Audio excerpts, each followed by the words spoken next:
In the restricted archives of Dartmouth College, there is a box no student is allowed to see, sealed with crumbling red wax and stamped with a single Latin word, Perditio, ruin.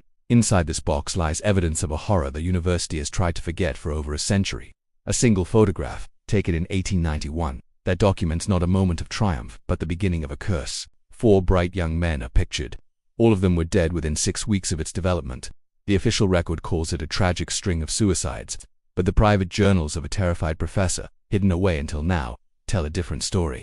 A story of an ancient artifact that demanded a terrible price from those who disturbed it. The Ivy League autumn of 1891 was a time of boundless optimism. So when renowned Professor Alistair Finch secured funding for an expedition to the uncharted canyons of the Colorado Plateau, he selected his 4 most promising students: Benjamin Ward, the photographer; Charles Abbott, the linguist; and the Hayes twins, Robert and William, the climbers. For weeks they found nothing.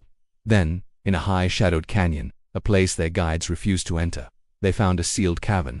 Inside was a single artifact, a circular ceramic disc etched with a complex hypnotic spiral pattern.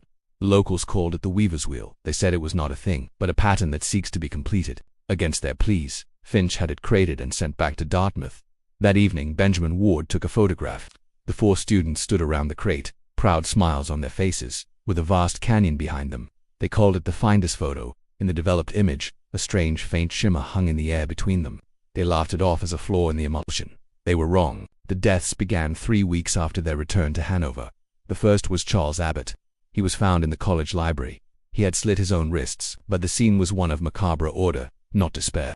He was seated upright, and he had used his own blood to transcribe page after page of a complex, spiraling script that matched the pattern on the disc. The ruling was suicide. Professor Finch knew better. In his journal he wrote, "Charles is gone. The constable sees a tortured student. I see a ritual." He was completing an assignment. The second death was William Hayes. The expert climber was found at the base of a cliff he had scaled 100 times. His rope was found neatly coiled beside him. It was as if he had simply stepped off. Clutched in his hand was a smooth river stone, and carved into it was the same spiral pattern. Finch's terror mounted. He wrote, "William is dead. A tragic accident, they say." There are no accidents, only patterns. Robert is shattered. He says his brother speaks to him in his dreams. He says the pattern is asking for balance. A week later, Robert Hayes was found in his dormitory room. He had hanged himself. The room was immaculate. On his desk he had placed the original finder's photo. Using a compass, he had etched a perfect circle around his own image and his brother's, connecting them with a single unbroken line that mirrored the artifact's spiral. The police saw a man broken by grief. Professor Finch saw a student who had perfectly replicated the second stage of the pattern. A balance had been paid.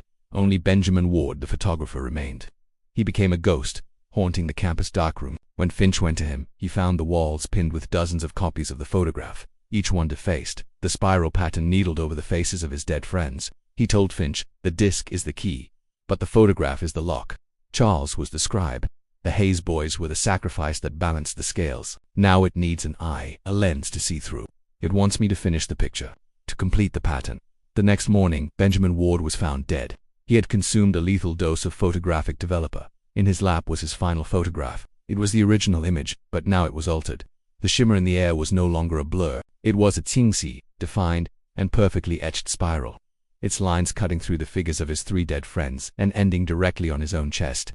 He hadn't just taken a photograph of the curse, he had become the final component. The storyteller who offered himself as the closing chapter. The college sealed the records. Professor Finch locked the artifact, his journals, and that final, terrible photograph in the box marked Perditio. He died 5 years later, a broken man, but his final journal entry asks a haunting question. It is not over. A pattern, once awakened, does not simply sleep again. It waits. It has been taught. It knows another will come. Another curious hand will turn the key. Another eye will look through the lens, and the pattern will begin again. So we have to ask, is the Perditio box a tomb? Or is it a seed, planted in the heart of an Ivy League college, waiting for the right conditions to grow once more?